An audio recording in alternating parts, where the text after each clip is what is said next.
Going live. Hey guys, what up? Welcome back. This is Fishy Hour with Roman. Welcome. It's a Friday. And let's start the show off. Have some fun. I see Sam is in the house. What up, Sam? Welcome back. Here we go. Yep. Paige in the house, shake and bake. Nice. Nice. All right, guys. If you're in the chat, shout out, say what's up, and I'll shout you guys out. Today's show is going to be open-ended. I'm not going to restrict it to an hour. So if there's enough interest, if people are calling in, if it's fun and it doesn't go stale, let's keep it going until it gets boring, I guess, basically, right? Be self, welcome back. Glad to see you on. Glad to see you on here. Sandra, welcome back. Thank you so much. I got some shout outs to do today, guys. Something awesome is happening, so it's just good. Let's see. Carrie Peeler in the house. What up, Carrie? Welcome. Carrie will be part of the regulators posse, keeping the chats in order. So thank you, Carrie. I appreciate that. What am I looking for?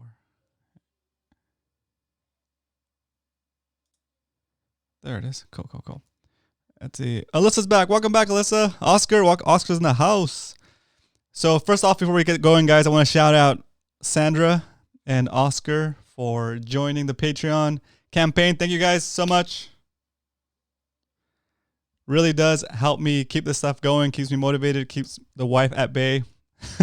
It's not a complete waste of time. Just kidding. But it does. It helps. Every little bit helps. I'm not going to hit you guys over the head with that, but I appreciate you guys. So thank you, Sandra. Thank you, Oscar, for giving a little bit of that value back that I'm hopefully providing you in your day. So I appreciate that. Thank you so much. I'll send the appropriate stuff according to the level of patronage. If you guys are interested in checking that out, it is romancastro.com/Patreon. I'll put a link in the comments, and that's the last time you hear me mention it, hopefully today. Let's get on with the show. So here we go. Thanks again, guys. Cheers. It's Friday. I hope Captain Dan's drinking a real drink today. Let me know what you're having in the chat. Welcome back, Zach. Dog Dude Drone in the house.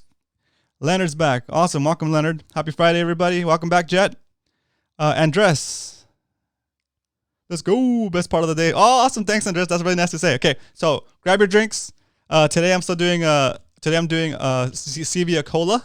Let me know what you're drinking in the chats, and let's kick this show off. Happy Friday.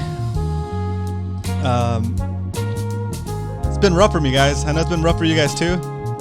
I've been in the house. I went to the store today, and I also met up with Coach Worf in a parking lot at an undisclosed location. Really quick. I bought some jigs off of him, so that was fun. And that's been the only time I've been out of the house the whole week. So it feels weird to be outside. And everything has changed. There's like X's on the floor outside the grocery store where you're supposed to wait, and all kinds of stuff. Let's open this drink. Here we go. Yeah, Scotty's in the house. Brother Sport Fishing, welcome. Down in SD, yeah. Captain Dan, yep. Alyssa, bourbon on ice, nice. All right, here you go. It's Friday.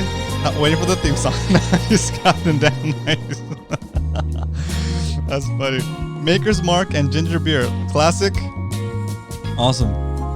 Drinking Stone Delicious IPA. Oh, nice. Nice. Yeah, it's been a while since I've had a straight up beer. Captain and Coke, of course, from Captain Dan. Yes. So, drink-wise, I'm drinking Corona beer from Costco, and I'm upset, as I usually am, with the Costco beers. They're always skunked. Ah, nice. Make the ringtone. Oh yeah, that's a good one too. That's a good one. Cracking open a beer ringtone. I like that one. So Sandra was able to get the ringtone. That's cool. All right, guys, you know what the new ringtone is. Okay, that's it. We're good. So ringtone is Real getting hit by a fish and then going crazy. And then, so I'm going to put the phone number up on the screen.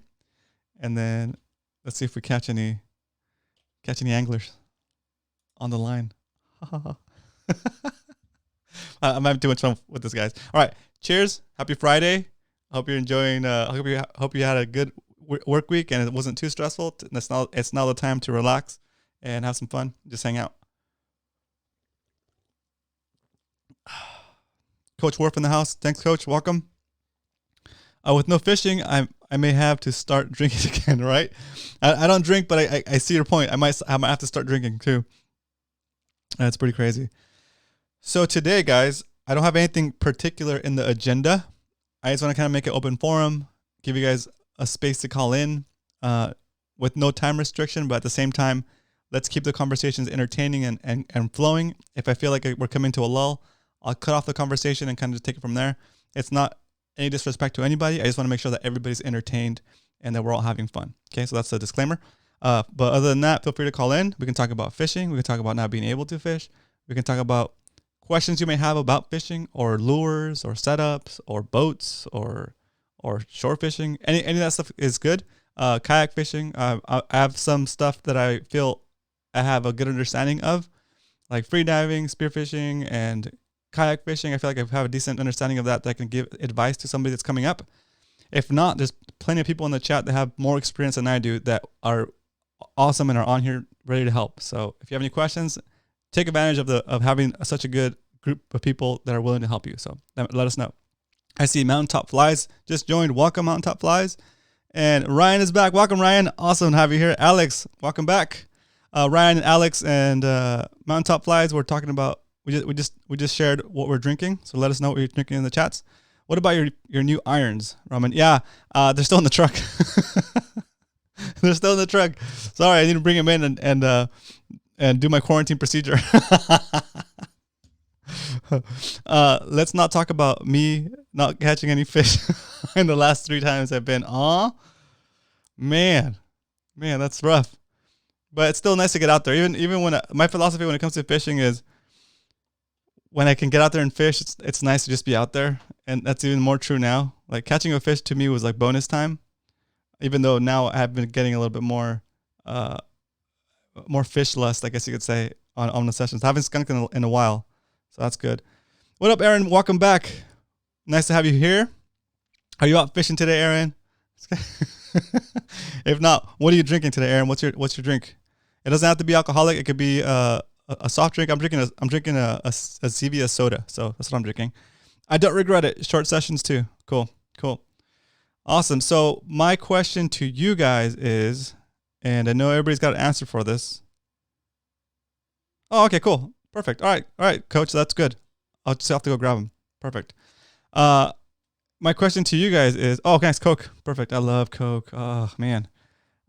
It's been forever since I had a real soda. Kayak fishing. Your most successful time to fish, tides, etc., when you can, is always a good time. That's true. Your most successful time is always, yep, that's true.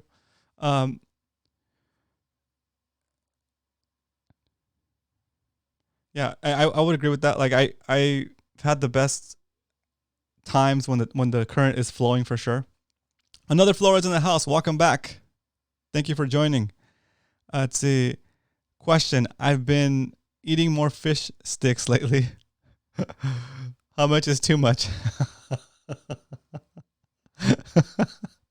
I think fish sticks are like pollock, right? Or like some other like fish, not tuna. I worry about like the mercury content if you're eating too much sushi though. But I think fish sticks, you're good. You can eat as many fish sticks as you want. Incoming tide at sundown. Best time to shore or kayak. Good call. I've only been able to fish the ebb. No floods yet. Okay. Oh, cool. Good job, Mountaintop. The more water, the better. Okay, perfect. You can talk about float tubing. Oh, float tubing. Yeah, I don't have any experience float tubing, guys. That's actually something that I looked into before I got a kayak. I didn't want to have a restriction as far as like being able to get around. Sam, I see you. You know where I'm going tomorrow? Yeah, I know where you're going. Someone got new irons? I did. I picked some irons up from Coach Worf today. sundown on a yak, have not tried yet. Sandra, if you haven't fished sundown or like into the evening or into the nighttime on like Mission Bay, it's amazing. It's amazing. Like usually what'll happen is you'll get like super bit right around sunset and then a little bit past sunset and then it kind of dies off for a little bit, but then it kind of will pick up a little bit later depending on the current. But the cool part about it is that especially on a summer day when it's warm, you don't have to worry about the wind. The wind is down and like there's no traffic, hardly any traffic, and the water's just like super still, and it's just a fun experience to being out there like in the whole bay by yourself or with a couple of friends. And I used to notice this more when I had the paddle kayak. On a paddle kayak, it's really difficult. I mean, it's not difficult, but it's just annoying to have to paddle while you're trying to fish and stay in one position. And so when it's windy or anything like that, you feel the wind kind of push you around. But when it's not windy and you're on the bay and it's super relaxed, like you paddle like once or twice and your kayak feels like it just keeps going forever. So it's a super cool feeling. You definitely have to try fishing at night. Go with a friend, of course, and have the appropriate lighting. But it's a really fun experience. It sounds maybe a little bit sketch at first, but as long as you have the right amount of lighting, it's a fun experience. It's a really cool experience. All right, let's see. Yeah, see, Leonard, I love sundown on the yak. Perfect. The first hour of dark can be magical. Exactly. Ryan did not go out fishing. Drunk lobster guys are the scariest thing ever. Oh, that's true. That's a good point, Coach. That's a good point. But if as long as you're lit, like as far as like your kayak is lit up, I haven't had any issues. And when I fish Mission Bay, I usually don't fish. When I fish Mission Bay at night, I usually don't fish on the jetty side, like close to the jetty. I fish more inland. Sorry, not more inland, but like more inside the bay. So like usually there's no lobster traps inside the bay. It's not. Let's see. Ryan, what's up day one? We still need to go fishing together. Yep. What's the regs in terms of lighting in Mission Bay? Honestly, I don't know 100%. I usually roll with the white light on the flagpole, right? And then I'll have a light on my head that I can turn on if I need to like signal anybody. And then I don't think kayaks are required to do. Hook up!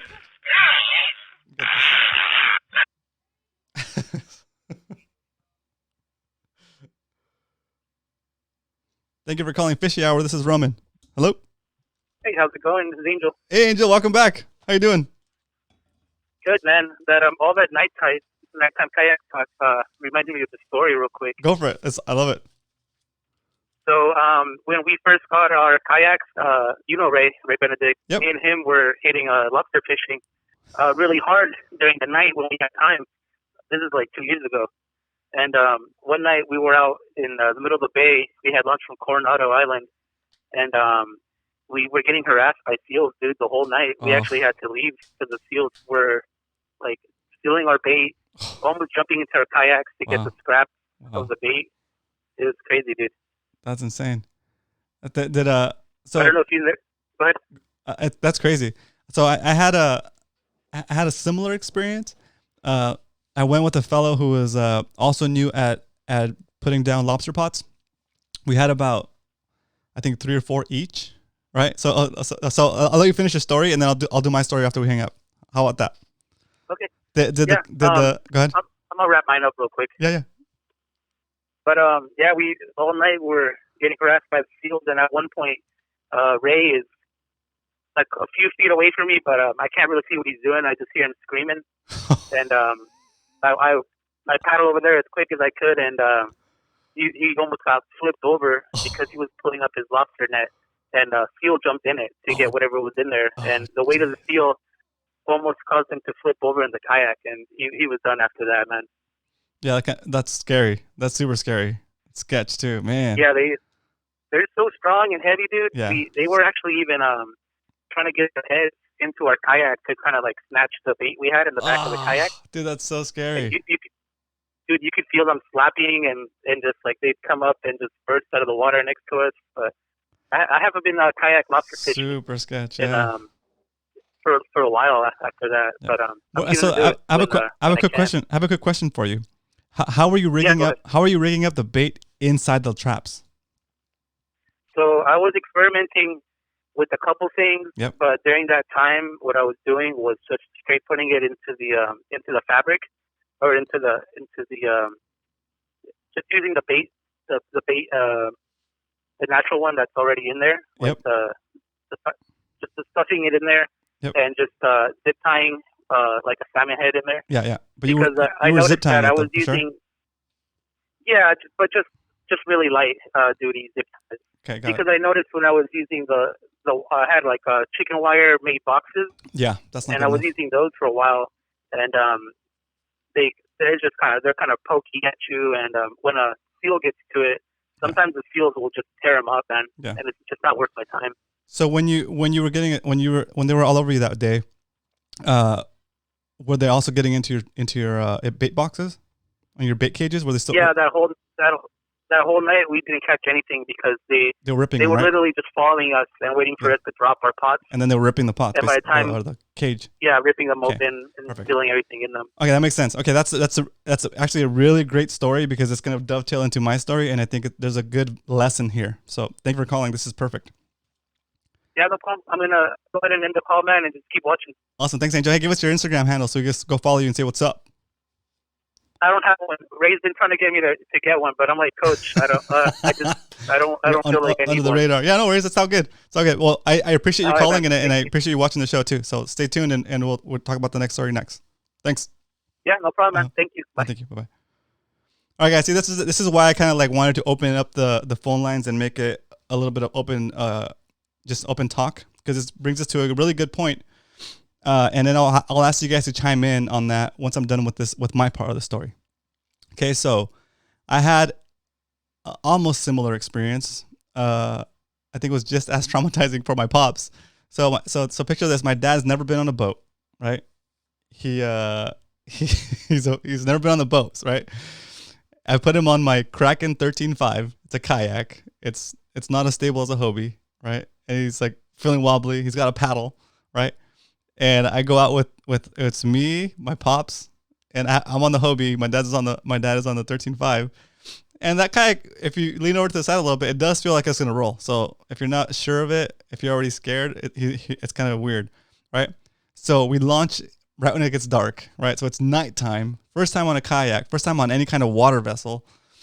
And after the fact, he told me that the only reason he did it was because he didn't want me to think that he was a chicken, right? but like, so here's what happens. We're all stoked. We're ready to go. We bought salmon heads from like the Asian market, and we put them in the cages in the parking lot. We put them in the cage for the lobster trap, and like I didn't bring zip ties, and the guy I was going with didn't bring zip ties, right? And he's like, it'll be fine. He just used like the bungee that came with the little cages, and bungeed it over, and he's like, it'll be fine. I was like, come on, I brought some fencing wire. In case he didn't bring any zip ties, I'm like, let's just put some fencing wire on it and just be done with it. He's like, nah, let's just go. So we went. So now the only thing holding those cages closed was like a little piece of bungee that comes with it. And it's not good. It's not going to work. It's like a gigantic seal. So anyway, sure enough, we do a couple of drops. And he sets up his 4 pots over there. I go across the bay, set up my 4 pots over here.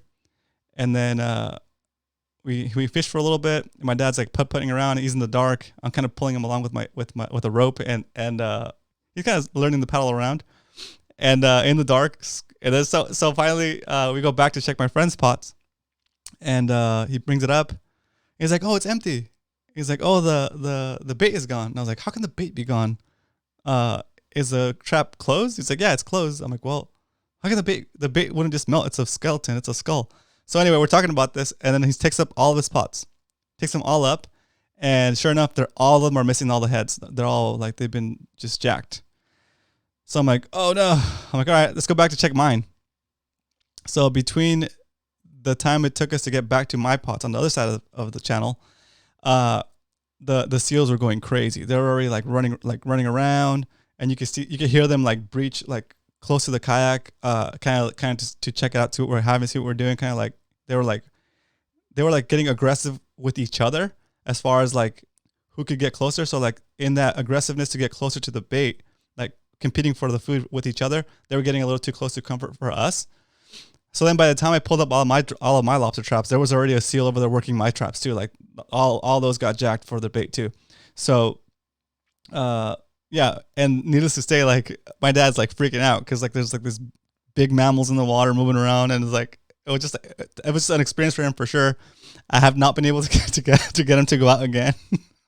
He's like, I'm done with this. The only reason I did it was because I didn't want you to think I was a chicken the first time. So crazy story. And the moral of the story, guys, and I think the moral of the story with Ray and Angel is that, well, make sure you secure those trap bait boxes, those bait cages, with zip ties. Because if the seals can rip into them, then you're gonna agitate the whole seal population there, and they're gonna come at you to try to get stuff out of your box and out of your kayak and stuff. So, and if they can't get to it, if they give up, then you're good. Then you can just continue to fish, right? That's why it's so important to make sure you use a lot of zip ties when you're putting your bait into these lobster pots. So hope that helps. If anybody's had any similar experiences like that, or has any tips for using hoop nets, let me know. Put it in the chats or call in. I'm gonna put the phone number back up. There it is. I want to see a pic. Okay, let's see. Let me catch up on see what you guys are talking about. Okay, I caught a pretty big bluegill. Okay, that's right. Cool.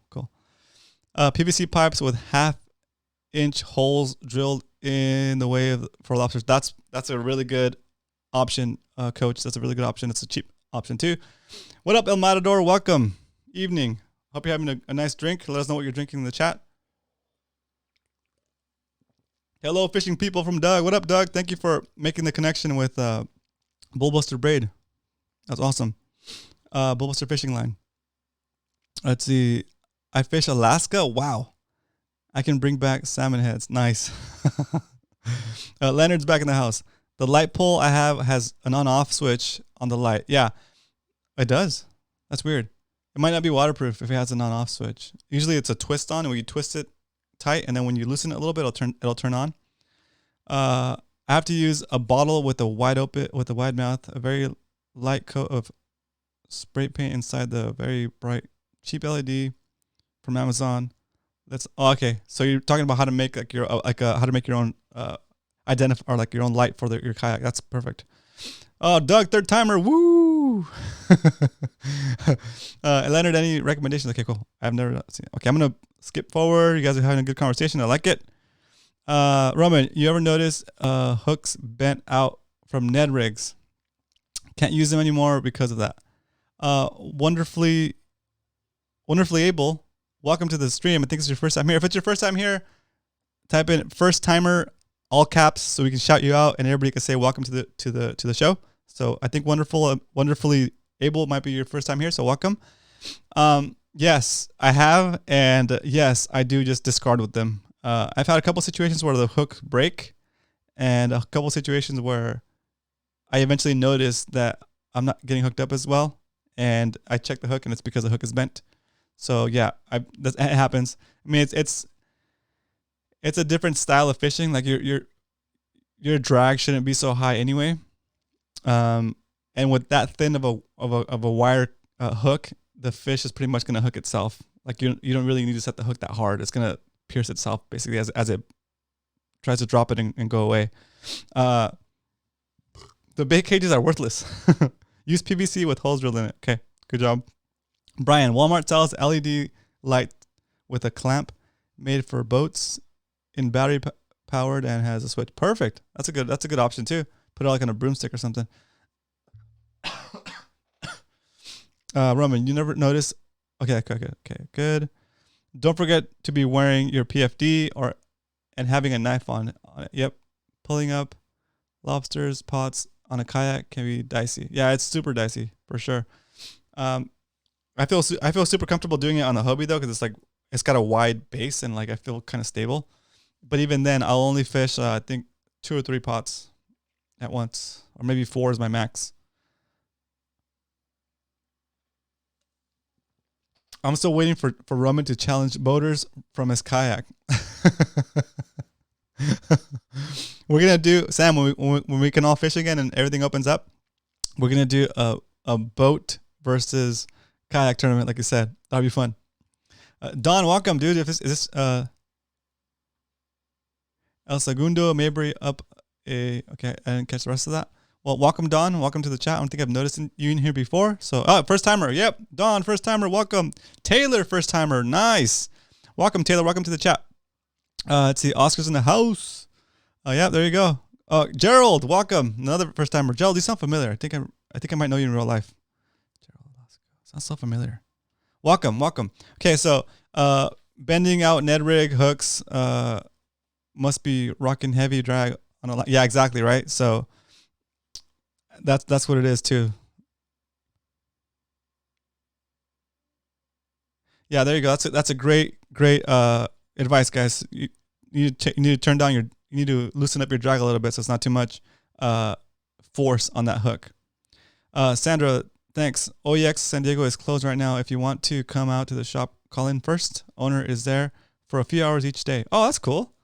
That's super cool. All right. Another floor is sup, new people. Yeah. Oscar, Carrie Peeler. What hours is it usually there? Okay, cool. Awesome. Okay, well that's gonna be a fun one. Carrie, good luck with that. Oh, 8:30 to 10. There you go. Jet, I keep my drag locked so I don't get pulled into rocks. My hooks only get bent when I get taken into rocks. Oh, that makes sense. Yeah, it's a different fishing style. But yeah, like if I usually fish with my drag buttoned down like pretty tight, almost max actually. I got a new caller coming in, guys. I think. Hook up! I got one on the line, guys. Let me reel this baby in.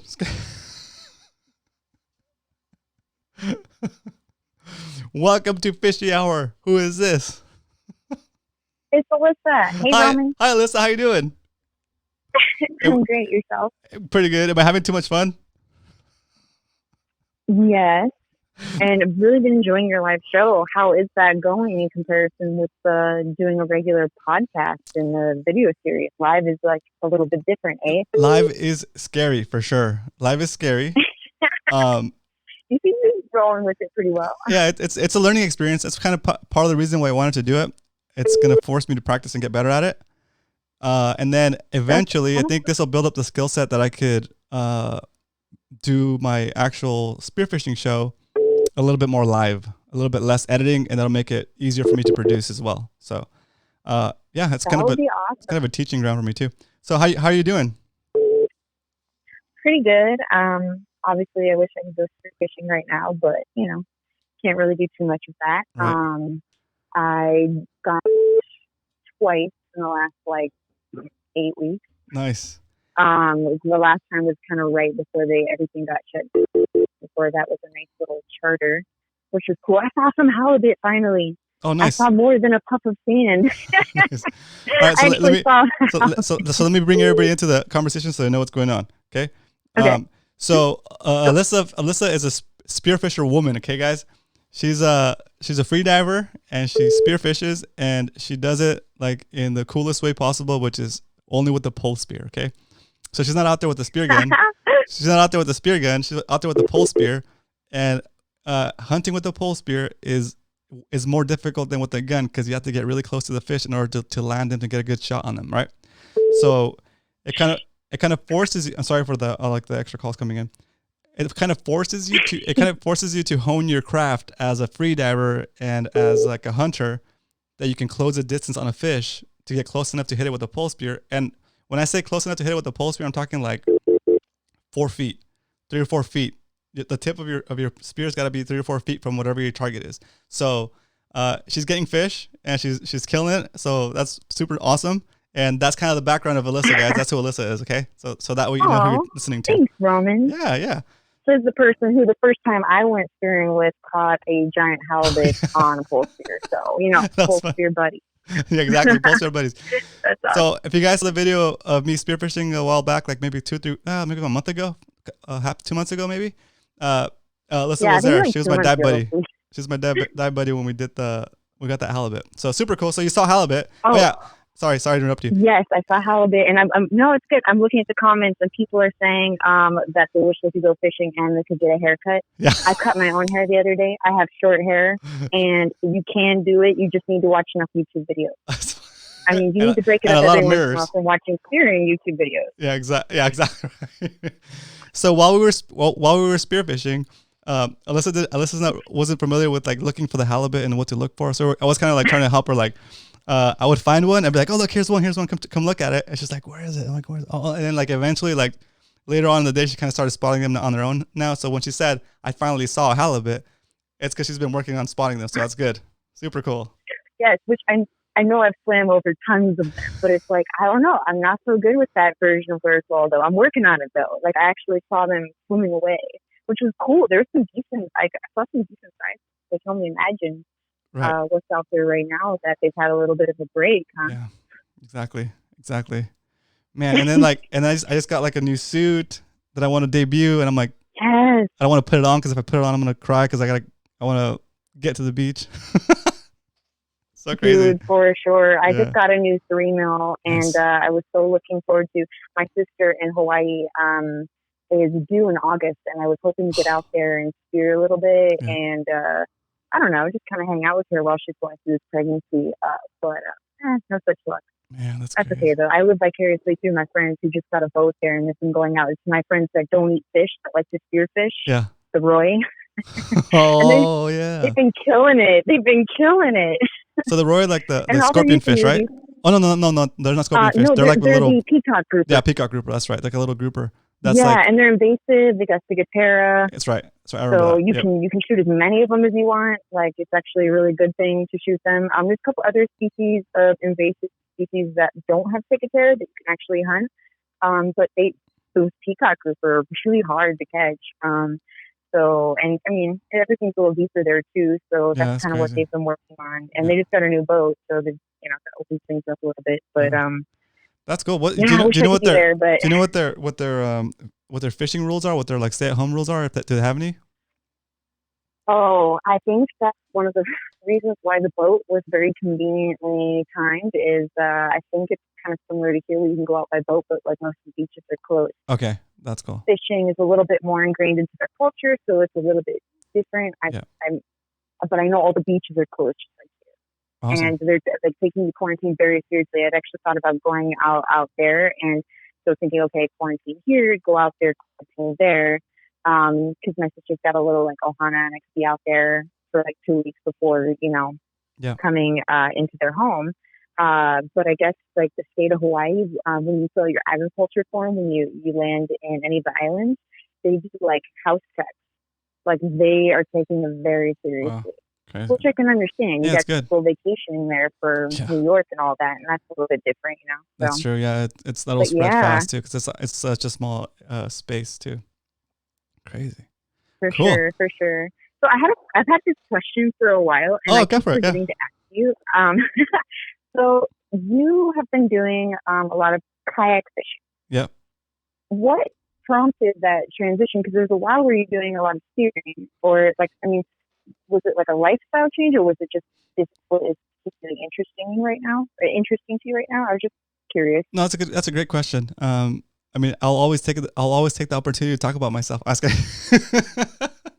No, but the answer is, well, and I'm sorry to say this. I'm sorry that you guys have to hear this, guys. But my first love is always going to be spearfishing because it's the best, right? And you can make comments if you want, but like, it's dangerous, right? And it's dangerous especially if you don't do it with the right people, right? That's why I'm super grateful that you're willing to dive with me, Alyssa. That's like. It means a lot to me. Oh, okay? Thanks, so I love diving with you too. Awesome. And so in spearfishing or in free diving, you want to dive with a partner that is willing to dive with you one up, one down, and be there when you come up, and you can be there for them when they come up in case they have an issue, right?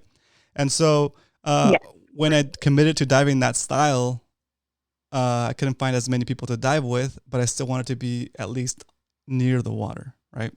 So I already had this. Had the Kraken 13.5, which is like it's basically a kayak fishing kayak that I was using for diving, and then it had the rod holders built in, and I had a couple of what's it called, rod and reel setups that I use with my dad when he come to visit. Mm-hmm. And I kind of pulled them out of the closet and took the kayak out and did a session in I think it was San Diego Bay, and it was super fun. And I made a couple of videos. Those videos gained traction, and I was like, hey, this is fun. You know, like at least it gets me on the water. I can enjoy still being outside and being close to the ocean. And when I do get the opportunity to go dive, I'll take it. You know, and then meanwhile, I'll just kayak fish, right? And then I really like started liking kayak fishing, and then like the sport of it, and like the rush, I guess, of catching a fish and letting it go. It was different than spearfishing, but not as not as I guess as a, what do you call it, as terminal, or as like in spearfishing, you pick a fish, that's a fish you're gonna take home and eat, and it's done. That fish is, you're not gonna release that fish. It's lights out. But but in hook and line fishing, it's more of like a distraction, I guess you could say. It's more like of a fun thing to do, right? Even though spearfishing is also still fun, you don't have to. You can release the fish and catch it again, right? So that said, I probably wouldn't release a halibut. I'm gonna keep it if it's legal. Even though last night you were saying, "Oh, I hope I don't catch a halibut," like early on, and like with your rod and reel fishing, you were saying like how you were a little bit hoping you didn't catch one too early, just like being out there. I mean, it's kind of the same thing with spearfishing too. Sometimes it's just nice to see what's going on, seeing like the change in, I don't know, conditions, and you know, checking one hole that had like a rockfish a couple weeks ago, and now it's got, you know, something else. You know, exactly. I am so loving California and getting to dive in California, and I have only dove as far south as diving with you near San Diego, but the furthest north I've gone in California has been Monterey, and Monterey is beautiful. Man, the vegetation is so interesting. Yeah, it's different, right? The day I went, the conditions weren't great, but yeah, they have this kind of kelp that like it's very dark, and certain patches of it are very iridescent. Yeah. But man, just like training your eyes in a different environment is a real challenge, because like certain things will pick up will catch your attention, but they're not necessarily the things you want to catch your attention. Like, oh, okay, that's just, you know, a red piece of vegetation that I know. Yeah, it's like, I think you're cutting out. Can you hear me? I will. Oh, I'm so sorry. Yes. Yeah, just cut out for that last sentence. Can you hear me? Yeah, I can hear you. Oh, okay. Sometimes things that catch your attention are just like a red piece of vegetation. Yeah. Or something like that. It's not an actual fish, and so that can be a little bit. I mean, it's still very enjoyable, but it's like maybe not the most efficient hunting. I guess you're not experiencing that particular environment. And but I did find something called, and I don't know, this isn't a fish. Are we allowed to talk about non-fish hunting? Sure. It's Friday, so okay. A keyhole limpet. It's what? Have you ever a keyhole limpet? No, what is that? Don't make fun of it, because it's a type of crustacean, and I would never have thought to pick it up, but I was out with someone. They were very curious. They'd heard good things. They heard it tastes like abalone. Wow. So I would do a little bit of Googling, and it tastes very much like abalone. Wow. What is it called? A keyhole? Keyhole limpet. Oh, okay. Keyhole limpet. Limpi. Okay. Yeah. And man, it cooks very well. I mean, it's just like, you can parboil it for like, or olive blanch, I don't know, whatever. You put it in boiling water for like 30 seconds. Yeah. Take it out. Oh, that's crazy. That with a little bit of sesame oil was so good. And one limpet, I mean, you see them all over the place. They have a shell, and then they have kind of like a black skirt covering. Oh, yeah, and then the bottom of it looks very abalone-like. Right. Huh, that's crazy. That's fun. Yeah. Well, that's so I don't know. You know, I'm an ocean forager. I like that. I like that. That's super cool. Yeah. That's super cool. Awesome. Yeah, for sure. Well, I am going to make a trip to Northern California when this thing clears up. I already spoke to the guys at Above the Hook. I'm going to go do a session with them. For sure. Do a session with them of kayak fishing, and then I've recorded so many interviews with guys up north that have open invites basically that I need to take care of. So it'd be fun to go do that. And of course, you'd be invited if you want to come too. So, I'd love that. It'll be a fun outing, and you get to meet some of the local divers there too. I would absolutely love that. I'm trying to eventually, because I have the year off from work, do a little bit of fishing maybe up in Washington State where I'm from. That's As cool. soon as that opens up a bit again, I just loved it. I mean, it is cold, but it is absolutely beautiful. The diving is just such a trip. Although I would like to make it. I don't know. There's like a couple of species that are on my list to at least see. And one of them are lingcod. I can't believe I've never seen a lingcod because I guess everyone in like this far north is like, oh yeah, you see them all the time. Yeah, But lingcods. I don't know. I haven't seen them. Nice. Yeah, and they have a pretty short season up in Washington, but I think that would be really fun to see. I hear they get some really big ones. Yeah, I've been to Oh. I've done Nia Bay once. It's an amazing trip. Mhm. It's like being out there in like a Disney wildlife movie or something. It's crazy. Like the rocky coast with like a tree growing right out of like a rock in the middle of the ocean. It's pretty super cool. So different, and they Yeah. have those big white tube worms that just you look like you're. I mean, and then of course all the bull kelp and everything too, and yeah, it just looks like a completely different planet. But so lingcod reminded me. Last night you were talking about Amadeo Bachar. Yeah. I don't know if I'm saying that Yeah, that's right, right. but Abachar, yeah. I follow him. His art is fantastic, and I actually got to see in person one of his pieces of a lingcod and a China rockfish, and that was really beautiful. His stuff is great, and I love how he it seems like what was it? He has got like blow through style where it's anatomical, almost like you're Yeah. seeing an X-ray, but you can see all the flesh. I don't know. Yeah, he's His got a fish great are all so completely different. yeah, he's got a great style and like I do like the detail, the level of detail he does with so super good. Yeah, Cool. yeah, it's really cool. Well, it was awesome talking to you and catching up. I'm glad you called in. Yeah, thanks for having me. I'm super glad I got to chat with you for a little bit. It's been a minute. I know, right? Super fun. So we'll keep in touch and telling you when this COVID thing clears up, we'll do the North Cal trip. It'll be fun. I would love that. Thank you Awesome. so much. All right. Thanks for calling in. Talk to you soon. Have a good night. Good night. All right, guys. That was Alyssa. She's a awesome spearfisher woman and gets it done. Super cool. She's committed to fishing the pole spear. So, and those of you ask a Hawaiian spear, yeah, it's kind of like, it's not a Hawaiian sling where you launch the spear and it shoots out of like a slingshot. When we say pole spear, we mean it's like kind of like a pencil, but like 7, 8, 10 feet long, and it's got like a rubber band at the end. Stick the rubber band through your thumb, push the pole spear down so it's cocked, and then when you let go of your hand, it shoots it out for like 5, 10 feet, if that. So it's a primitive hunting technique, but it's super cool. All right, let's see. Let me get to these chats, guys. You guys have been busy, and I missed a bunch of calls. I'm sorry if I missed your call. I just didn't want to interrupt the call, but if you want to call in again, I'll answer your call. Let's see. Getting in the water puts you in the food chain. Yeah, Dan, that's right. Puts you in the food chain for sure. Brackish Bass, welcome back. Sounds like Roman is looking for a dive partner bromance. That's right. if you're level 1 certified and are willing to dive 1 up, 1 down, hit me up. My son got stung by a stingray. Ouch. In the surf last year, right on top of the foot. Ouch. Yeah, usually that's probably where it happens most of the time, or like the ankle, or like around the ankle, because you put your foot on it and then the stinger comes back around and tags you. Ouch. That's crazy. That's the reason I had to stop. I lost my dive buddies. Well, Alex, if you're in San Diego area, hit me up. We can go dive. I like to go the safe route.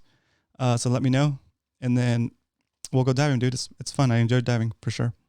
Dan is also a diver. So Captain Dan, go say hi to him too. Getting in the water puts you in the food chain. That's right.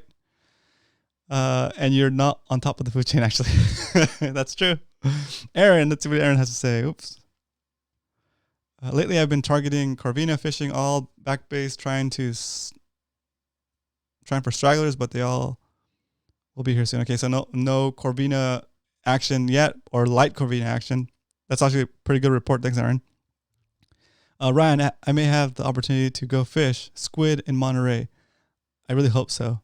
I haven't been yet, and it's lucrative fishing. Cool, nice. I like the giant squid or just like regular squid. I do love squid. brackish fish, kind of like my brother. Cool. All right, it's good. Let's see, Matty, 2 hooks.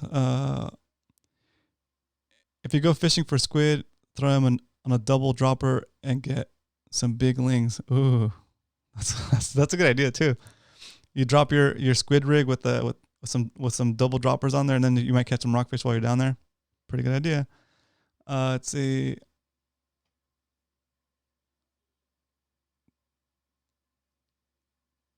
That's crazy. Cool. Okay, I'm gonna jump a little bit down to the chat so I'm not too far behind, guys. Let's see.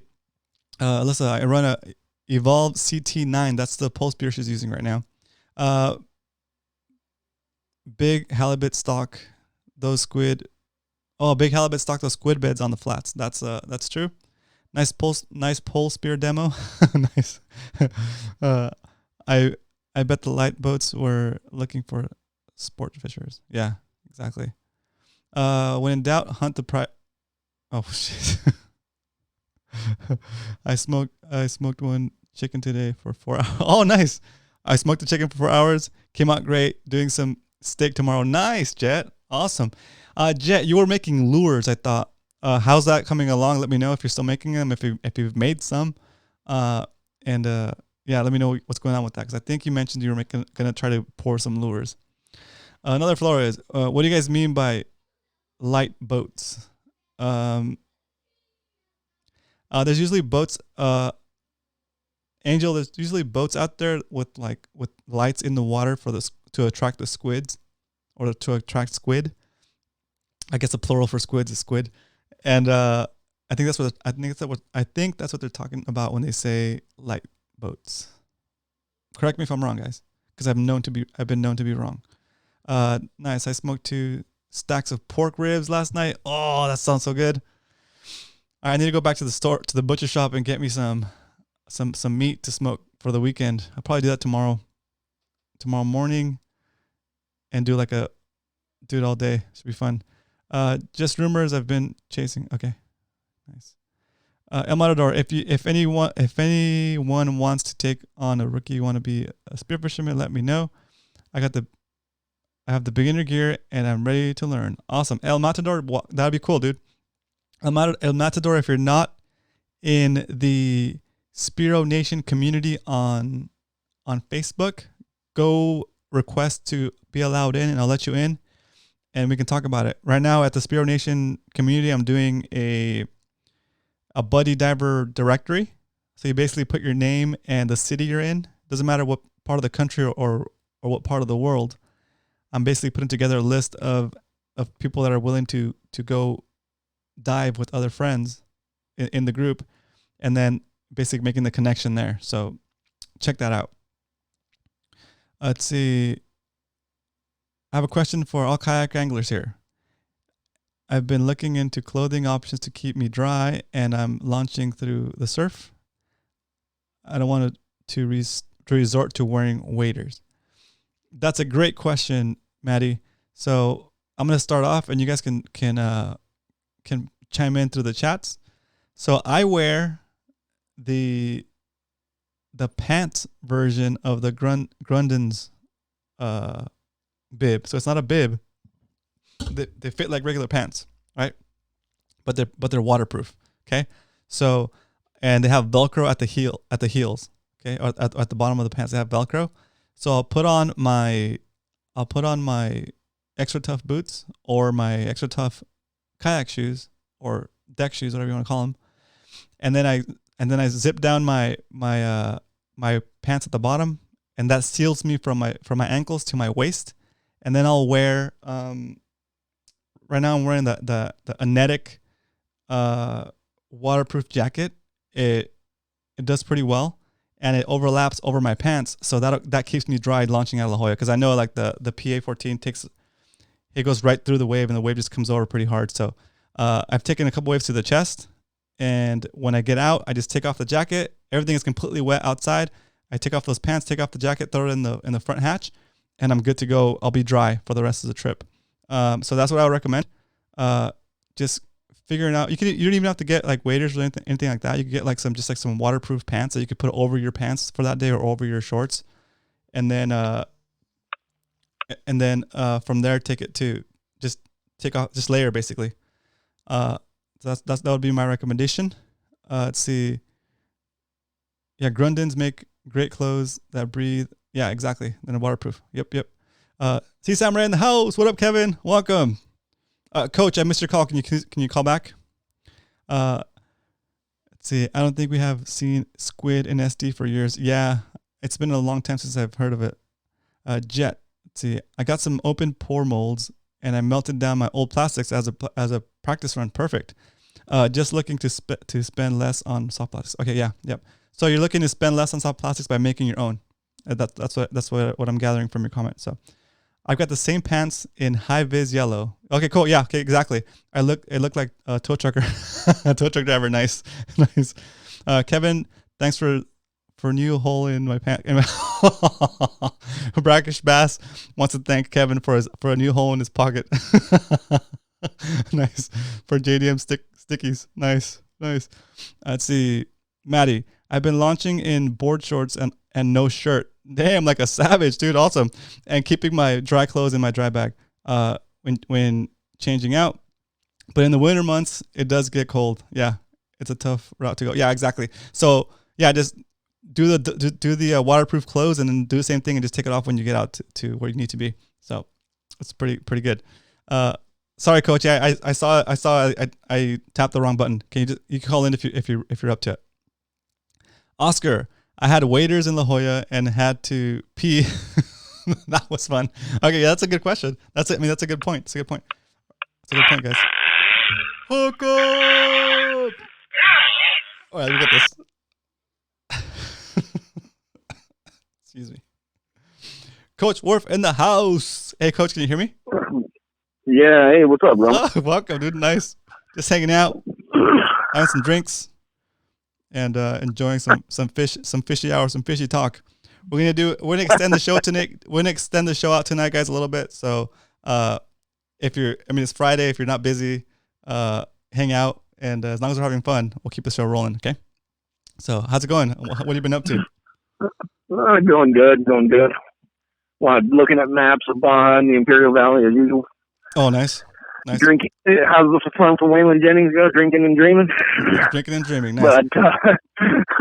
But yeah, just so you guys know, y'all were talking about how lightweight the hooks are on a nethead rig.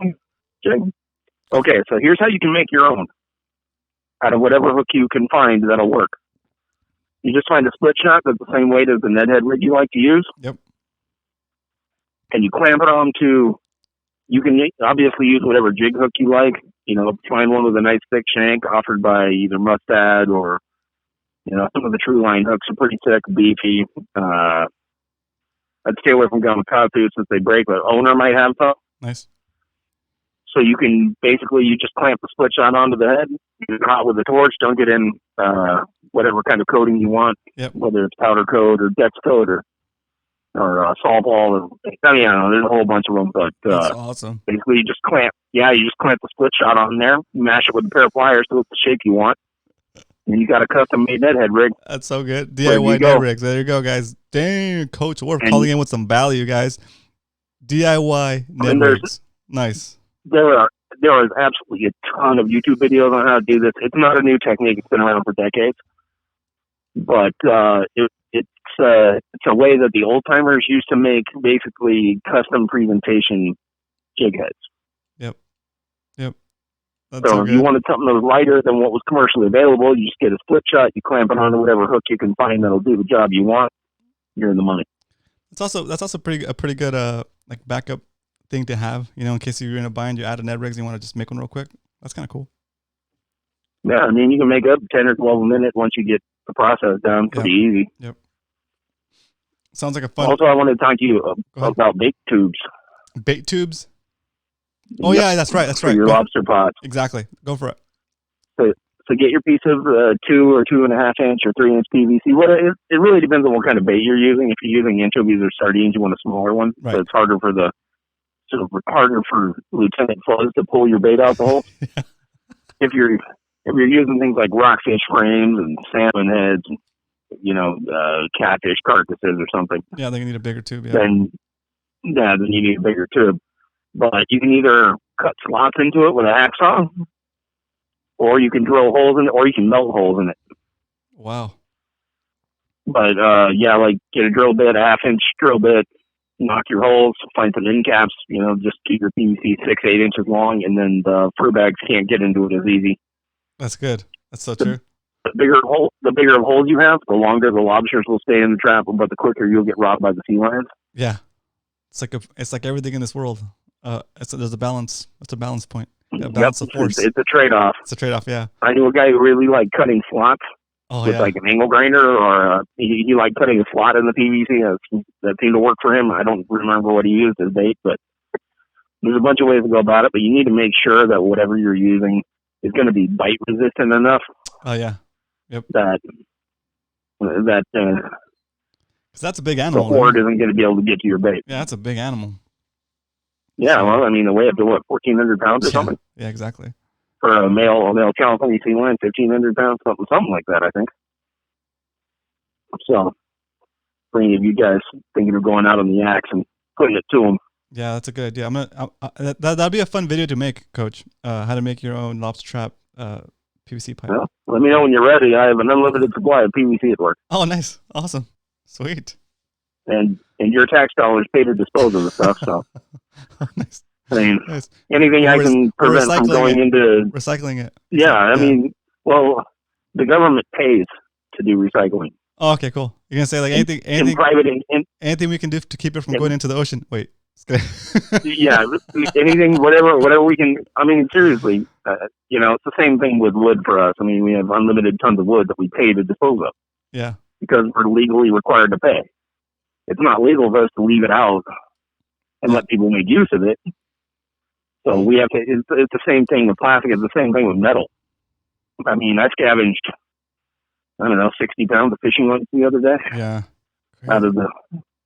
And as you know, Roman, I use steel because it degrades eventually and becomes part of the benthic environment instead of sitting there forever like lead. So yeah. I break off lots of weights, and I don't want to turn way into the lead desert where I fish. So, I mean, it's true. I've seen places in the world. There's actually a piling off of Crystal Pier where one of the skin divers that dives there all the time, Brandon, he's buddies with all the pier guys there. Yeah. He's also the guy that caught that 50-pound yellowtail out of the pier last night. That's right. We need to go there and pick up everybody's lead and make some Ned rigs out of those things. Yeah. There's a pile, he says, and it's off of, I guess it's off the north end where everybody casts. Yeah. He said it's absolutely packed with lead. The whole thing is entirely coated in lead, and then organisms grow over some of the lead, and then more people break off lead there. Wow. So he says it's like a piling with hundreds of pounds of lead. That's crazy. That's cool. I'm gonna look for it and melt that into some weight belt for my diving. Go for it, man. You'll have the highest quality weight belt weight that's ever been made. Right. Every time I melted down a weight belt weight to make fishing weights, I know it's sacrilege, but I have done it before. Yeah. There's been all kinds of crap in there. Like, they just forced all the dross and everything down into the mold. You melt it, and it's only like 3/4 lead, and the rest of it's a bunch of garbage. Yeah, it's true. Yeah, I swear, you will have the nicest nicest weight for your belt that's ever been made. You'll have like the heaviest, the densest, the nicest. It'll be fun. The least exposed to corrosion. You will have it if you did that. That's awesome. For sure. Hey, so what are your plans for the weekend? Real quick. Well, you know me. I'm planning anytime I can sneak out on a walk to the local storm drain, catch a few green sunfish, I will. If I have an excuse to go to a certain grocery store, I'll fish the storm drain underneath that. Awesome. I made brief allusion to this in one of my past posts. Go up on FB Fish. Can I put up the picture you sent me? I'm not going to put your name or anything, just a picture. Yeah. Okay. No, it's fine. Yeah, go ahead. You can put it up. Okay. Everyone calls me D or Daniel or Coach. Everybody calls me Coach anyway, unless you're at my work, in which case I'm Killer, because if something needs to die, can you see on the screen? Take care of it. What kind of fish is that? It's like a sunfish? I believe that is a bluegill, but it looks like it may have some green sunfish blood in it. Yeah, that's cool. they're not really purebred there Nice. that I can tell, but there's a lot of green sunfish in San Diego's storm drains and associated areas where they dump into the San Diego River and our local creeks and stuff out towards Vita and Mission Valley and stuff. Nice. Nice. Cool. All right, Coach. Well, I appreciate you calling in today. We're gonna keep. Yeah, you betcha. Can keep the show rolling. If you see anything that you want to help with, again, just go ahead and call in. That's awesome. I really appreciate you taking the time. Yeah, but just once again, for you guys that are struggling with the Ned rig thing, find a hook that you think will work for you. Find the split shot that corresponds to the weight you need for whatever setup you've got. Of course, obviously, thicker line, you need heavier, blah, blah, blah. But there's tons of YouTube videos about it. Go look it up. It's really easy to do. It's a hack that's been around for, I don't know, before my time, as near as I know. Yeah. Awesome. Well, thanks, Coach. Take care, man. All right, good night. Awesome. This is a part of what we do here is build community, and Coach is awesome for taking the time to call in and helping us with the questions he sees in the chat. So thanks, Coach. Super nice of you. I see. So I've kind of been side reading this. Maddie had an issue with an order somewhere. Yeah, it doesn't look very nice. What's happened to you there? Let's see. I need to catch up, guys. Let's see.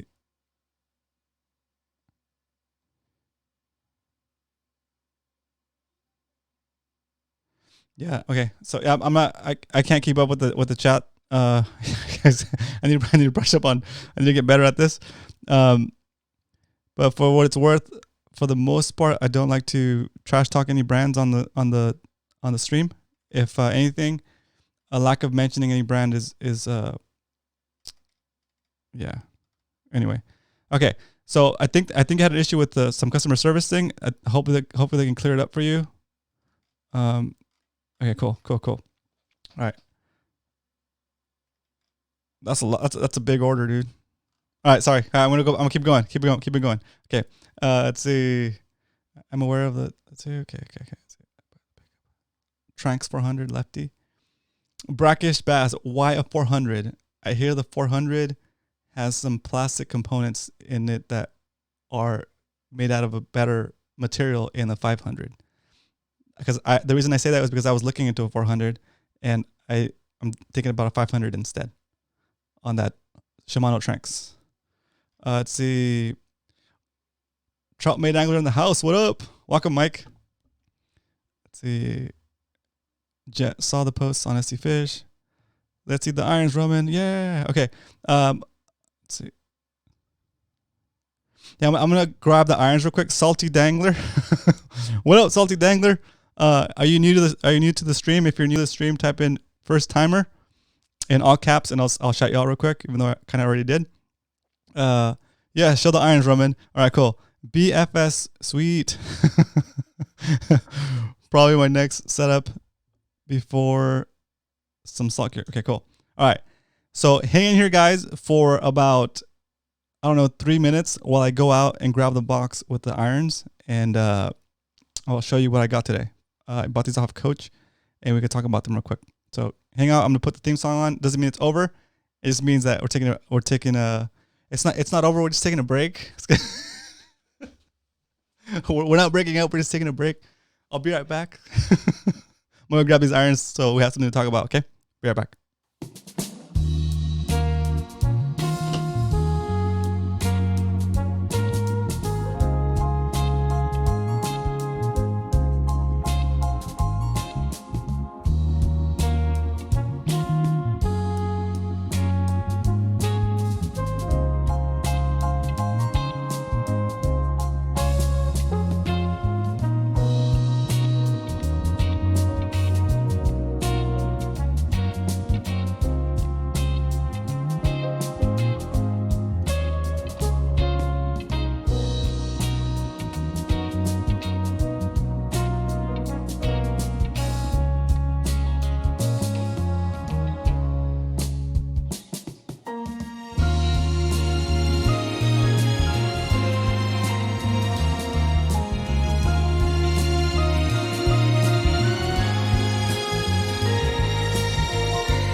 All right, guys, I'm back. We're gonna do this. I just have this camera set up. I wasn't thinking of doing this, so I don't have another overhead camera. So I'm gonna open the box, pick one, talk about it, and let's have some fun. Okay?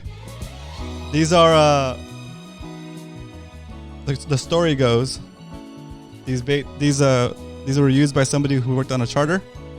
So they've been fished enough, and I noticed that some of them even have like special notes on them, which I think is like what's the coolest part about these used irons. So let me get into this box, and I can show you what they are. Okay, here we go. I'm gonna start with the smaller ones, and we have about, I don't know, let's say about 12. Okay, so here we go. Here's number one. If you can name the color when I hold it up, put it in the chat. Here, okay, this just became a game. Let's do this. Friday night. Name the color. Oh, but I don't even know what the color is. I don't know exactly what the. Okay, so I think Coach, you're gonna be like the judge. Okay, you tell us what the color is after everybody guesses, but don't put what the color is until I ask you to put it in. Okay, Coach, into the chat. So I'm gonna hold up the iron. And if you could name the color, put it in the chats, all caps. Okay. And then we'll see who gets it. And see who gets the right answer. Okay. I love that sound. Brackish bass. Yeah. Brackish bass is so fast. He's got like X-ray vision. He's got a camera in the house or something. Okay, here we go. The first one. Here we go. Here's the first one. Okay, what's this color?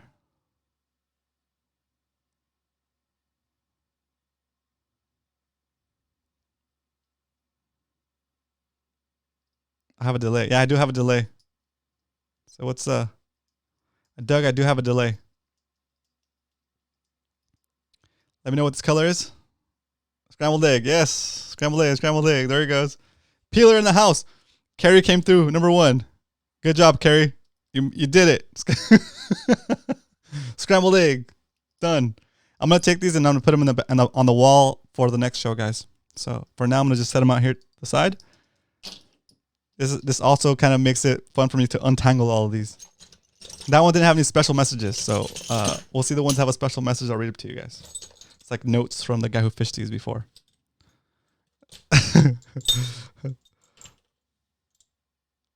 Oh snap! My internet is slow. Scrambled eggs. Brackish fish. Nice. I think I might already have one of these, but this is a little bit different. So here we go. Ready? Here's the next one.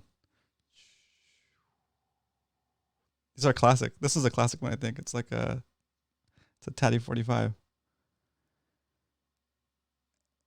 And I know when we had Kevin on the show, we were talking about this being the old school method of fishing. I do want to try the baits he was using. I have my shopping cart full of stuff on Tackle Warehouse. So Kevin, I'll be getting some of the baits that you talked about on your show too. So for sure. And also, guys, Kevin's gonna be on the show with us on Wednesday. So Wednesday, guys, Kevin will be with us. Make sure you guys come up with some good questions for him, because it's a rare opportunity to have him on the show, and I really want you guys to get the most out of it by asking good questions. Okay, so that's it. Let's go. Got it. What's the color of this? Blue and white. Yep, blue and white sardine. I think it's called blue and white. Coach, I think it's called blue and white. If it's not called that, let me know what it's called, Coach. These guys know. Okay, cool. All right, we go. Those are like the standard colors. Scrambled eggs. There's one other one that's like that.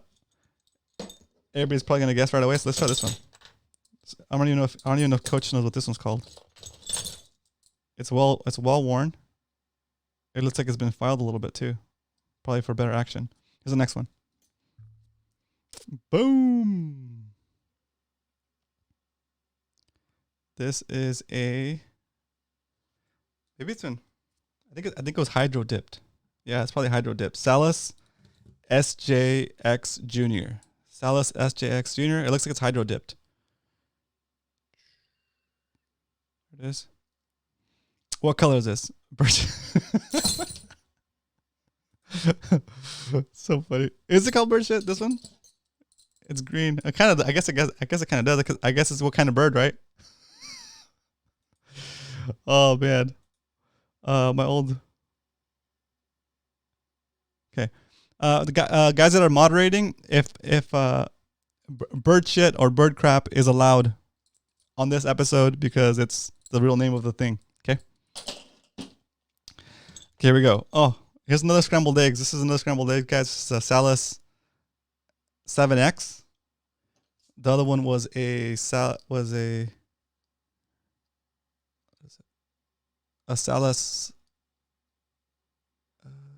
Junior X6. So different sizes. So obviously a good color if they have it in two sizes. Okay. Guess what else do we have here?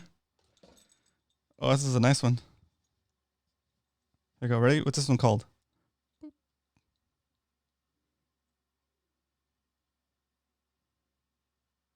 It's like, this is a stinger. A stinger. I see. So from what I've been reading is you want the hips to be offset, and you want the hole to be off the center. And I'm not good at fishing jigs. I just wanted to learn this year, and couldn't go because of the COVID thing. But this will be like my first real set of jigs. I think I have a mint. So I think that's called mint too. But I guess it really works because there's two of them in here. Let's see. Okay.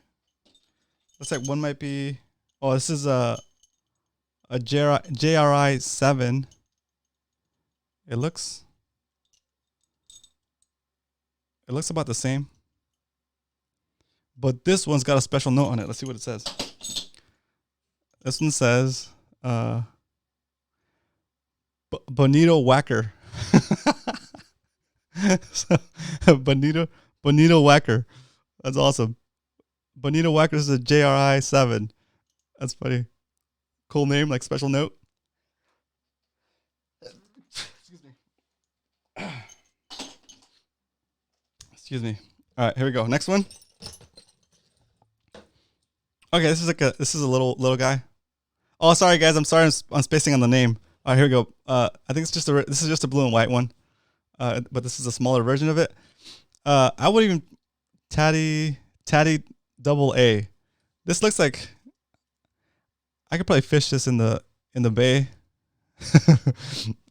I'd fish this in the bay. Why not? See how it does? Be kind of cool. Let's see. Oh, here's a nice one.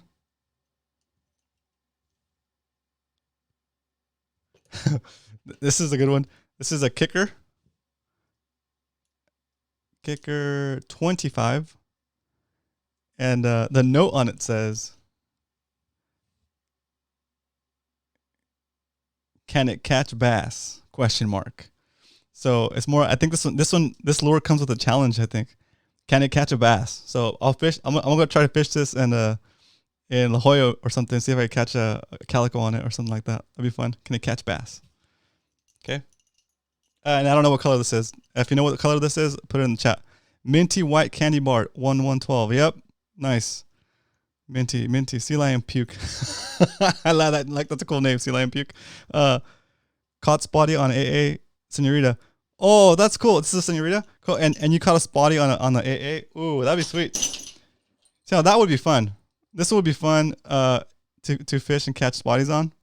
Like that would be fun. Super fun. It's crazy. Like the first time I saw an iron, I was like, no way, fish don't eat that. That's crazy looking. But they eat it for sure. All right, here we go. Here's the next one. Bam. It's like a olive, what is it? Olive green or the army green. Salas 7X Junior. This thing is pretty sweet. It's like a military color, I guess. And then like I've seen this color before. I think they call it like wounded soldier when it has some red on here. I think this just might be a soldier. Soldier, yep. Aaron got it. Thanks, Aaron. Perfect. Yeah, and then when there's some that have a little bit of red right here. I think it mimics a senorita fish. It's called like a wounded soldier. So it's a cool jig. I see I filed it down up here. Maybe because it was clicking in the way, but I'm kind of excited. I want to fish these. Super cool. All right, here we go. Here's the next one. Oh, this one feels heavy. This one feels heavy. And this one feels heavier than everything else I've held up to the screen so far. And it's small. It's a two Christie. It says 2 Christie in the back. And Christie 2. It's a Salas. B something.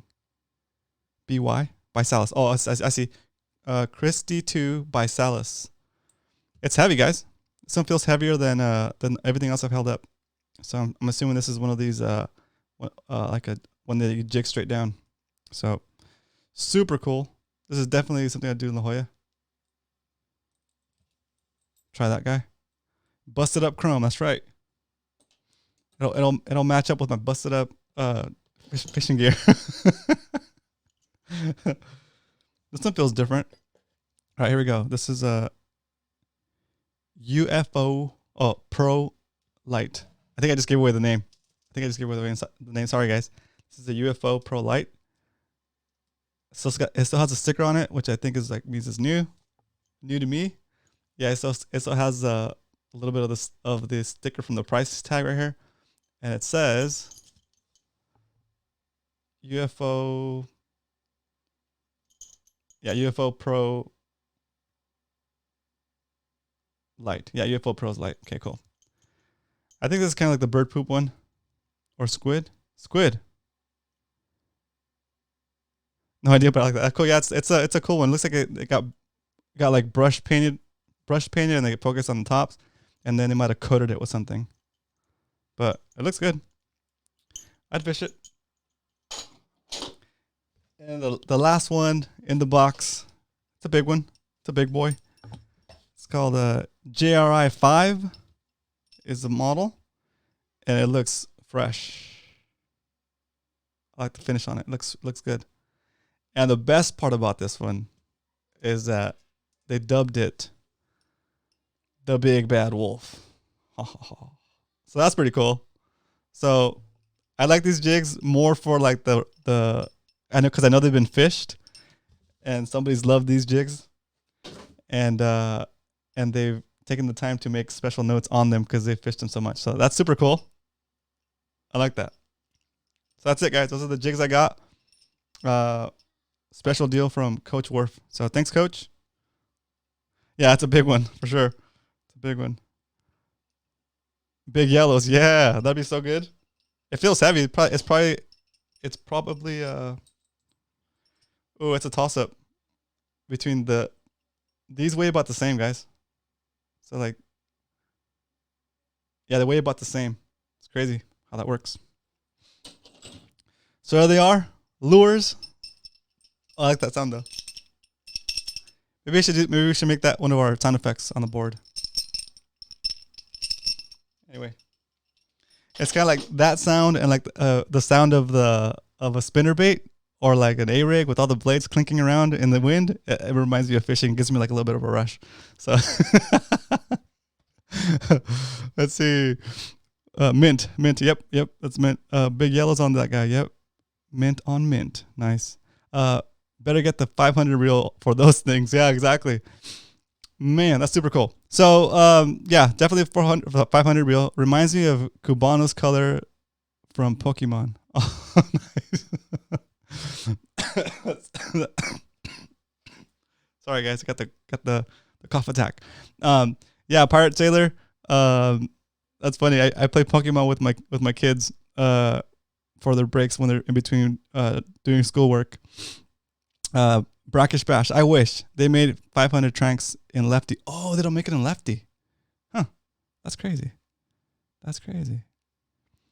Yeah, it's not something you can just convert because it's like completely on the other side.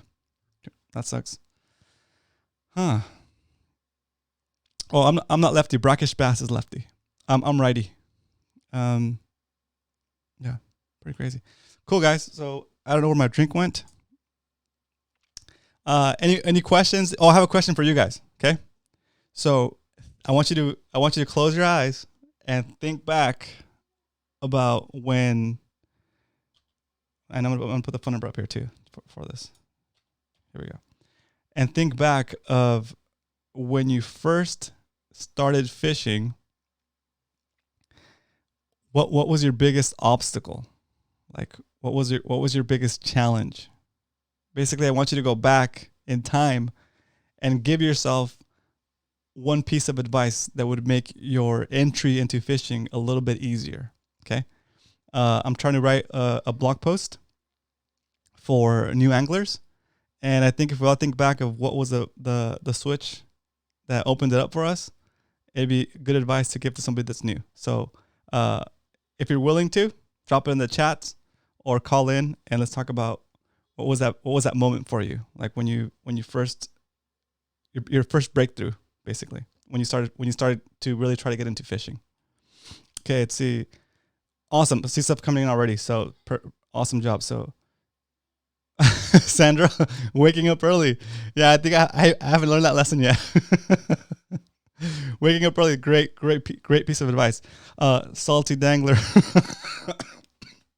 Sorry, guys. You guys are making me laugh.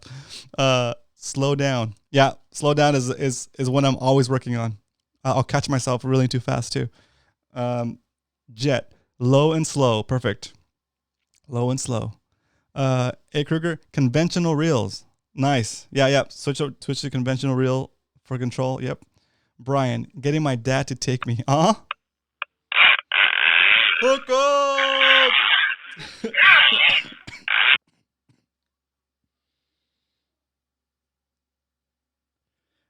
Thank you for calling Fishy Hour. This is Roman. Roman. What up? Doing well, bro. Hope you're healthy. Who's this? Did you call again? Hello? Man, your reception is cutting out. Can you hear me? Oh man. Yeah, it sounds like a robot. Let's give it a second, see if it syncs up, and then if not, we'll just call me back. Is that better? Yeah, call me back. Hello? Call me back. Yeah, sorry, the call's coming in kind of broken up. If you want to try again, give me a call back. I'll answer right away. I'll be ready for it. I'm really not just trying to make the real sound go off again, even though that's super fun. Let's see. Okay, here we go. Back to getting my dad to. Okay, so getting my dad to take me, Brian. That would be like basically getting out to the beach or getting out to the water. That makes sense. That's a valid point. Leonard, I fish the same way. Okay, perfect. Eating right on a fishing boat because I was always so sick. Oh, eating right on. Oh, I see that. Oh, MR05 STI. What up? I think you're talking about a Subaru STI. So congrats. I love that car. Welcome to the stream. I think it's your first time here. It's the first time I noticed your username. So welcome if it's your first time into the show. And that's a really good point. Make sure you to be ready for it as far as like being on a boat and eating the right things so you don't get sick. Brackish bass. Get a real job is what I would tell myself. Nice. Convincing someone to go with me.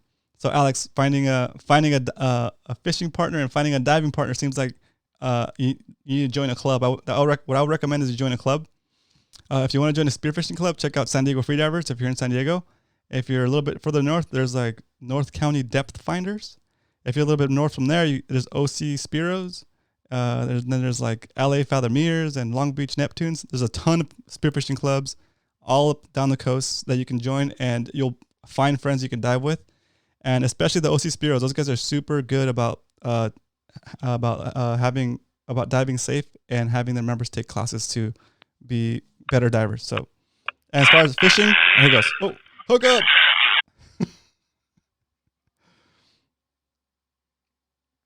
Hey, can you hear me now?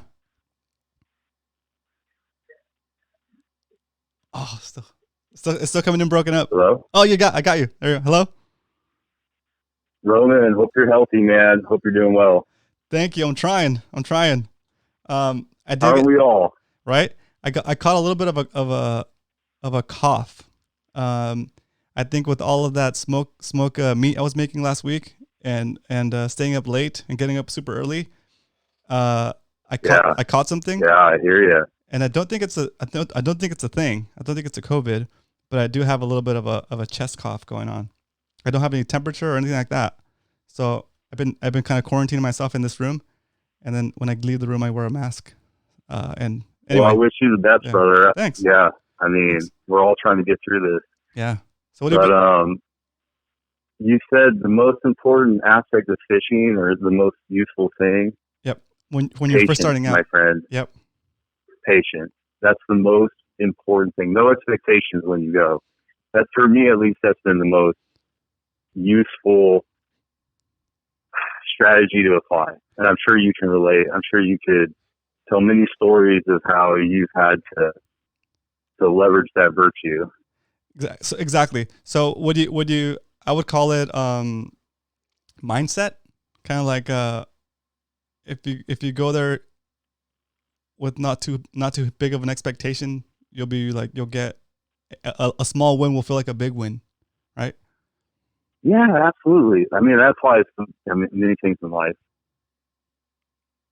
Awesome. That's a really good piece of advice. Dude, is that a Kira bike on your desk there? Yeah, it is. It is. Nice, dude. This is like the first. So when I was a kid, story time. When I was a kid, we used to go to the same laundromat every week, and we had two things we would do because it was boring, and we had to keep ourselves entertained. And the only playground around that spot was maybe a 12 by 12 segment of cement with some tires in there. There was supposed to be like a playground. The tires inset in cement. They made like two tunnels, and the paint was all chipped. And anyway, we would get a burrito from the store next to the laundromat, and then on the opposite side there was a video store, like a video rental store. So we would get a movie. Yeah. Remember when we had video stores? Like VHS, dude. Right? So we would get movies, right? And I remember I rented Akira, like the VHS, and my mind was blown, dude, with the violence and because animation, dude, I wasn't used to that. It was like a crazy experience, but I thought it was like super cool, and like that planted the seed for me to get a motorcycle like later on in life. So and ever since I saw that movie, like I wanted a motorcycle, and I made it through my motorcycle phase. I bought one and sold it, and I'm still alive, so I'm glad about that. But I still bought this like later on because it's just a reminder of that movie. It's a super good movie. Like for its time, you know. For its time, it was done. Yeah. Pre CGI, awesome hand drawn. Yep. Exactly. Yeah. It's like a Disney movie, but so here's the actual not bike. with the Disney budget. And it actually does a whole. It actually opens up. Right, so like you can look inside the controls and stuff. And then that's rad. Yeah. So for those of you guys that haven't seen that movie, it's an animation movie. Came out like in the 90s or something, maybe 90s. Yeah. Super cool movie, all hand drawn. It's amazing, and it's it definitely was like one of the first full length animation movies, anime movies. Cool. Awesome. Well, that was a good call. Absolutely. Go ahead. Yeah. So Roman, you're fishing in. It seems like you're fishing in La Jolla, fishing kayak. What's your concern of like hooking into a shark, just snagging a shark, or just? I mean, you're fishing. It looks like you're fishing iron, so you're probably not going to have that. Be rare to like do that. What's your thoughts on? So I've on that, and like, what's your mentality if you do like run into that? So my overall mentality and like approach to sharks in general, even with spearfishing, is I don't mess with them and they don't mess with me. I don't like to keep a shark. I don't like to shoot a shark. If I do happen to catch a shark, I'm not overly afraid of them. I'm going to respect it and get it to the boat and cut the line as close as I can to its mouth and let the hook rust out. That's just my way of dealing with it, I don't want to even risk it getting close enough to like bite me or accidentally knock me off the kayak or any of that stuff. So that's basically the way I would handle that. I'm not targeting sharks, so if I do snag one, I'll just try to release it as quickly as possible, not even take it out of the water. That's why when I went fishing with Scotty, and we caught that leopard shark when we were trying to just catch I think we were trying to catch yellowtail. We're dropper looping for yellowtail. Oh, you did? Okay. Yeah, were you guys fishing with bait? Yeah, we're fishing with bait. Time? Yeah, we're fishing with bait. Yeah, that's probably why. It was a fun fight. It was a super fun fight. Bringing it up to the boat, and then he's like, "Hey, do you want to take a picture of it?" I was like, "Nah, just let it go." So he just kind of reached over the gunnel with the pliers, got the pliers right on the hook, and kind of just nudged it out, and we popped it off, and it just took off. So, yeah, okay. That's kind of my philosophy with sharks. Was that deep water? Yeah, was that deep water? Probably like 80 feet. Like 80 feet. Some people would call that deep water. I mean, it's relative, right? What you call that, but yeah, some people are like, that's not even deep water. It's like it's got to be over 200 before it's deep water. I'm like, that's deep water for me. I guess anything I can't dive to is deep water for me. So that's where your passion's at right now. It's La Jolla, kind of fishing that shelf. Yeah, my passion right now is to get into the bigger game. I'm still always gonna fish spotties like I have, because you can't go out on a La Jolla trip every weekday, right? So on the days, a lot of effort. Yeah, on the days when I have like the whole day, and I'm saying, you know what, I can be out there all day, and I commit to this for the whole day. I'll do La Jolla. When I just gotta sneak in a session like 4 hours, 2 hours, an hour, launch the kayak real quick, and get out there and catch some spotties and call it a day. Like one spotty will make my day. You know, I'm not too ambitious. I just like to be out there, so it's pretty fun. What are you trying to get after? Like, what are you aspiring to catch in La Jolla besides yellowtail? So I haven't shot a white sea bass, and I haven't caught a white sea bass. So a white sea bass would be amazing. And would be amazing. And I've never actually caught a yellowtail on the kayak either. So I've shot plenty of yellowtail, but I've never caught one on the kayak. So I just think it would be a super fun fight. It's like catching a spotty times 1,000 probably. And just to catch one like that would be amazing.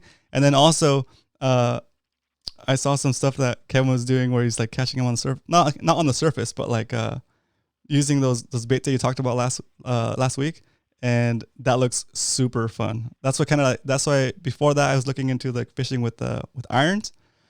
Just kind of like, I mean, I'm new to that stuff, right? It's the way I make it's super kinetic, right? Yeah. Super, like you're just always busy doing something when you're fishing that way. Yeah. So super, a lot of fun. Keeps you very busy. Active way of fishing. Right. And then the cool part about that is like, I'm not up here trying to say that I'm an expert, right? I can speak on stuff because I've done it, like the spotty stuff and the kayak stuff in the bay. Like I feel comfortable speaking on that stuff, but I don't feel comfortable giving advice on fishing La Jolla. You know, I haven't done it enough. But I'm going to show you. You know what, Robert? Like, sorry, bro, but most things in life, no one's an expert. Sure. Everybody is kind of like giving their individual experience and opinion, but no one's an expert, right? Like, you know what I really appreciate about you is that you say like try new things. Yeah.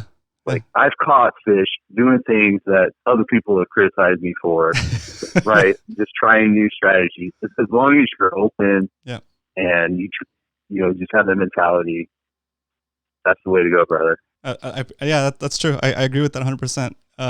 If you close yourself off to new ideas, and it's going to protect you. It's going to keep you where you're at, which might be a good thing if that's what you want. But if you want to improve, you do got to open yourself up to different techniques. Even I agree with that. Absolutely agree. Awesome. Well, dude, I appreciate your call. It's super good, and it's like it's perfect. Thank you. Yeah, dude, for sure. Just happened to catch that you were doing this, so I was glad I could touch base with you. So good. Awesome. Thank you. All right, Roman, keep doing what you're doing, man. Good luck. Thank Stay you. healthy. Yeah, I'll try. Thank you. Super cool. Super cool. Guys, if you've ever thought about calling in, call in today. It's fun. looking forward to meeting you guys. I don't always get to meet people on the other side of the camera. It's just usually me talking to the camera, so it's nice to get to hear your voices. Okay, let's see. I think I saw some new people in here. Okay, cool. Let's see. Do you gut hook offset with these? I always try circle hooks. Circle hooks are good. Got another call coming in. Hook up! I'm gonna let this one play out. Oh man, that one was really rip and drag on that one. Let me get this on the phone for you guys. Captain Dan, are you there? Are you there, Rob? I'm here. Are you there? I'm here. Yeah, can you hear me? Yeah, okay. Hey, I got a bunch of stuff for you tonight. Let's do it. Okay, first off, the talk about sharks. Yeah. You know, and I'm a school instructor and all that, bureau and all that.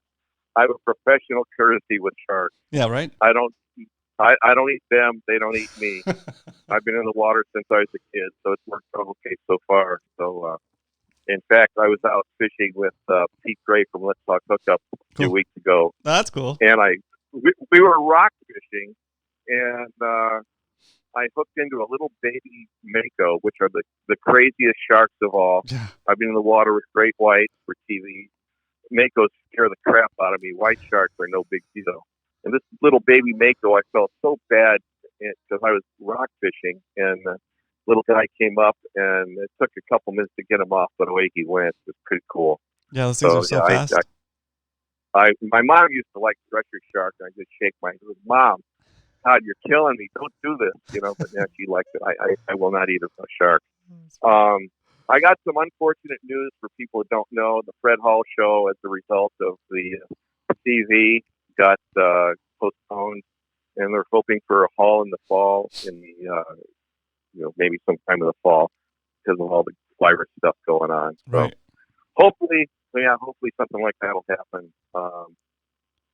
We'll see. And by the way, I talked to Pete on his show last week, and I gave away a not so secret spot in Carlsbad, the west shore of the lagoon, north of the power plant. You can't find anywhere to park, but if you can find a place to park on Cannon or by Tamarack, as I was heading north today, if you guy that was out there and showed me your 30-inch halibut, that big flatty, as I honked my horn in that big Lincoln Town car and waved and gave you a big thumbs up. If that was you, congratulations. Good job. Awesome. You did a good job. Was that anyway? Was that today? You can't. Yeah, you just can't find a place to park, but it's open, and everybody was doing their social distancing, spacing, wherever the hell it is. Yeah, social distancing. Yep, and wearing a mask. Yeah, it's all good. And I want to pin up a couple things. One of them one for CCA. I'm in the San Diego CCA chapter. I'm the secretary. That's right. And the other one, I want to take your headphones off for a second. I want to talk about Patreon, and I want to embarrass you. Wait, what? Guys, listen up. So I've known Romy for a long time. The guy doesn't sleep. He's either cooking or coming up with some computer stuff or something else. What you want to do, listen, I'm a Patreon on his Spiro deal. This guy works hard. It costs him bucks to, run what he's doing right now. And I know I'm embarrassing him. Look at me turning red. But, $1, $5, $10, just do it so that we can keep this thing going even after the damn virus is gone. So anyway, sorry I embarrassed him. That's funny. I appreciate that, Dan. That's super nice of you. I feel awkward. I feel awkward asking a lot. So I'm just gonna, from here on out, I'm just gonna ask at the top of the show, just to let everybody know who the new Patreon subscribers are, and then after that, I don't want to beat them up too much. But I appreciate you bringing it up. That's why I thought I would do it. That's why I thought I would. Nice. Nice. I know you're too humble, and people don't understand. Maybe they don't know. I'm in the broadcast television business. If you watch motocross, I produce the outdoor motocross series. It costs us a S load of money to do that. Yeah. And Roman's trying to, he's not gonna. This guy's not going to get rich doing this. But it cost that microphone. That damn thing wasn't cheap that you're looking at right now. Yeah. And the bandwidth and everything else. So I know it's embarrassing him, but guys, go for it. Just throw some dough his way. I don't want to pimp it too bad, but do it. Awesome. Nice. Thanks, Dan. I didn't put him up to this, guys. I just so funny. No. He did not put me up to this. This is total just me. I know what it costs to do this stuff. That's it's all. Hell, he probably paid $100 for those damn headphones. Yeah. Awesome. Anyway, cool. That's all I got. Well, it's great hearing from you. And we'll talk soon. By the way, the other night when Kyle was wanting to know about spearfishing and everything, I that's right. did about 45 call with him. That's so good. And turns out he's got a little dog. I've got a big dog. I invited him up. I've got about 10 spear guns here in my quiver, and I said, "Come on up." He wants to buy a little spear gun, and I don't want to go over brand name, but once he sees everything I've got, he'll know that I've got everything from super cool A to Z. That's awesome. So okay, that's great. So I'm gonna talk about a little bit about that when you hang up. But that's awesome, Dan. Thank you so much for calling in. I'm out of here. All right, hang thanks, up Dan. on me. All right, bye. So funny, guys. So let me tell you a little bit about Dan. He's like an awesome supporter, because he's in the chat and he's helping where he can, and he went like way above and beyond. We had somebody in here last week asking about dive gear and Matt, and then he reached out to Dan, and Dan hooked up with them, like they met in real life, and he showed him some spearfishing gear and spent like 45 minutes teaching him about like the basics and all that kind of good stuff. So super nice of you, Dan, to do that, and like that's like a way above and beyond of what I was expecting, like as like being a helper in the community. So thank you. That goes like a long way, and like you probably, if he goes into spearfishing, he's gonna remember you as a guy who like really helped him get in and helped him get over that initial hurdle of like figuring out the gear and all that stuff. So super nice of you. Thank you so much, Dan. That's super nice of you. Awesome. Let's see. Salty Dangler. Okay. Good. All right. Hey, Kevin, thanks for jumping on here, buddy. Good night. Awesome. Always awesome to have you on. See you on Wednesday. I had no idea there. Oh, whoa, it's going so fast. Bleeding fish. Yes. You do want to bleed your fish. What I like to do is I like to cut it where if you look from the bottom of the fish, where the gill plates comes together, the plates are over here and the fish is here and the stomach is here. When it comes here, I cut across right there with the knife and then just let it bleed out. That way the heart's still pumping and the blood comes out with the heart's action. I had no idea there's so much prep with sharks. Yeah, Maddie, that's another reason why I don't like to mess around with sharks. It seems like a lot of work just to make the meat edible. Let's see. Did a video with Cass. Okay. Nice. Salty Dangler. Very informative video, coach. There you go. Nice. Okay. Cool. All right, guys. We are at 8:45. I'm going to give you guys a 15-minute warning. And we're going to close this baby out. It's been a good Friday. It's been a nice Friday. Good session. I hope you guys are going to have a good... Well, let me know what your plans are for the weekend. We're going to close this out with the final question. What are you going to be doing this weekend? I'll go ahead and start off while you guys get caught up on the question. I'm going to do a pulled... Well, I haven't decided yet. I'm either going to do a pulled pork, a pork butt, so maybe like an 8-pound one, or if they don't have pork butt at my butcher shop, I'm going to try to get a brisket. Such good pieces of meat. I made steaks this week. And man, it doesn't compare to like a nice brisket or like a nice pulled pork. It's just a lot more tender and delicious and yummy. Very informative video. Okay. Roman, what's your favorite fishing related YouTube channel? Ooh, that's a good question. My favorite fishing related YouTube channel. And it's gonna sound kind of bad, but like it's gonna sound a little bit bad, but I don't I don't really watch other fishing YouTubers except for the guys that are like that are my friends in real life, kind of. So I watch Fishing with Uncle Dan Dan. I watch Jig Jig Power every once in a while. I watch what else do I watch? Fat Boys Fishing, John. Let's see. I watch RAR Fishing, RAWR Fishing. He's not a San Diego guy, but he's a cool cat. And lately he's been putting out a lot of rigging videos, like how to make a spinner bait into like a chatterbait. So he's got a lot of stuff like that. And of course, realistic fishing in the house. Realistic fishing is his channel is super fun. He's putting out videos like every other day, every 3 days. So he's got a lot of volume. Plus he's a pretty entertaining guy. He's got a really dry sense of humor, but like in a funny, like his commentary is just, I think it's funny. I think he's a cool dude. So realistic fishing is also a good channel. But other than that, I mostly watch videos on YouTube about like how to grow your YouTube channel, or how to make something, or how to set up the show, or how to work on a podcast. So most of the stuff I watch on YouTube, guys, is like how to and like to do with what I'm working on. So that's kind of stuff I watch. Also, I'm not sure. Trout Made Angler, is your channel Trout Made Angler or Salt Made at this point? Trout Made. I watch Trout Made stuff when he has saltwater videos. So Trout Made Angler Company is on here too. There you go. I get you, Roman. Don't watch that much, just the homies. Exactly. Don't watch that much, just the homies, or like if it's something that I'm trying to learn specifically on. Like I'm not into trout fishing, so I don't watch the trout videos. But when you put out saltwater stuff, I'll try to watch those. Let's see. Aussie Guy Catches. That sounds like a good channel. Okay, so yeah. You guys tell me what channels you like to watch. Inside Sport Fishing. That's a good one.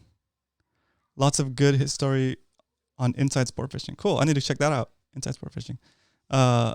Inside and Stoked are both dropping loads of vids lately. Nice. Yep. Yeah, Stoked on Fishing. Youngblood's Spearfishing. That's a good one too. Let's see. Both 2 channels. Okay, cool. Okay, so Trout Made is doing Salt Made. So there's 2 channels. Perfect. Robert Fields. Yep. That's a good channel. What else? Yeah, those are all fun channels. But yeah, guys, for the most part, I try to like focus on trying to make content, not necessarily consume it. So yeah, it's most of the time I do have it's like prepping for something, or hanging out with the family, or teaching my boys now that they're at home. So homeschooling. So it gets kind of busy. Nice. Cool. So that's pretty much it. Bears. I used to watch Bears, but not so much anymore because I like to watch sometimes when my kids are around, and if there's cursing, it makes it kind of weird. I have to like pause it, and I just don't want to deal with it. So I don't really watch Bears that much. Maddie, 2 hooks in the house. We appreciate you. Maddie, I appreciate you. One of our mods today. Thank you for modding. I saw Tony in here earlier, and Carrie. Thanks, guys. I appreciate you guys taking the what's it called? The regulator pledge. I'm just kidding. Good night, everybody. Good night, Sandra. Thank you so much for becoming a patron. I appreciate you. Thanks, guys. And so have a good weekend. Oh, let me start the music to close this baby out. There we go. I know I said 15 minutes, but I know when the show's over, I can feel it. Good night, guys. I appreciate you coming and hanging out with me on this Friday. So Brackish Bass in the house, Sandra in the house, Maddie 2 hooks, another Flores. Another Flores Angel in the house. Mike, Trout Made, Salt Made Angler. MRO5 STI, Triple Wall Outdoors, nice. Leonard in the house, thanks Leonard. Is a sheep. Nice. Okay. Ryan, welcome. Thanks, Ryan. Thanks for jumping on. Dan Hernandez for sure. Yeah, Dan Hernandez. I watch him on TV. I like watching the show on TV. It gets me pumped to go fishing. Also Stoked on Fishing because it's on TV too. Aaron, good night, guys. Leonard, Ryan, B-Self, walk up. Hey, B-Self, it's good to have you on. Thanks again for the help with Patreon. I appreciate you, brother. Salty Dangler, try Guido's land-based fishing adventures if you get a chance. I will. I'll check them out. Also, my man Roman. Ah, nice. Nice. Thanks, Gary. Thanks, Jet. Good night, everybody. We'll let this song play out, and I hope you guys have a great weekend. I'll see you guys Monday at 7. Tomorrow, I might be on my Keto Galley channel. So, Keto Galley is my new YouTube channel where I cook food that's keto friendly, and I might even make a brisket or a pork shoulder a pork shoulder tomorrow. Okay, so good night, guys. Thanks again. Oh yeah, I'm gonna put in the chats the link to the Patreon campaign if you guys want to go check it out. romancastro.com/Patreon